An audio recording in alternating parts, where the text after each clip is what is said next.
ছোট্ট বন্ধুরা, আসসালামু আলাইকুম। আশা করি ভালো আছেন।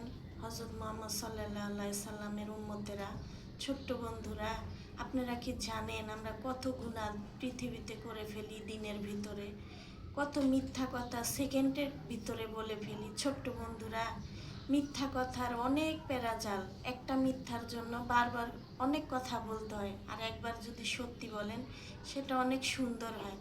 ছোট্ট বন্ধুরা, যেদিন আমাদের মিজানের পাল্লায় উঠাবে সব থেকে ভারী হবে মিথ্যা কথা, বুঝছেন? ছোট্ট বন্ধুরা, আপনারা কি জানেন দিনের নবীর দিদার কিভাবে পাবেন? সব সময় সত্যি কথা বলবেন ছোট্ট বন্ধুরা।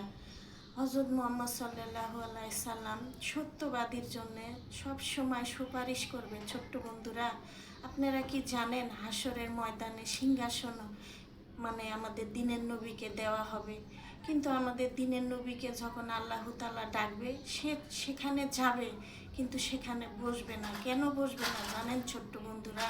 কেন? আমরা যে গুনাহগার উম্মত, সে যদি বসে যায় তাহলে আমাদের জন্য সুপারিশ কে করবে? ছোট্ট বন্ধুরা, এজন্য আল্লাহ তাআলার মন রাখার জন্য সে শুধু হাতটাই রাখবে, কিন্তু বসবে না।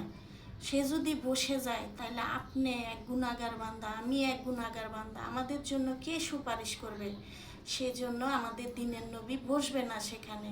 আল্লাহ তাআলা বলবে, হে আমার বন্ধু, কেন তুমি বসলা না? কয়, হে আমার বন্ধু, আজকে যদি আমি বসে যাই তাহলে আমার গুনাহগার উম্মতকে কে দেখবে? হযরত মুহাম্মদ সাল্লাল্লাহু আলাইহি সাল্লামের জন্য জিকির করবেন, আসসালামু আলাইকুম।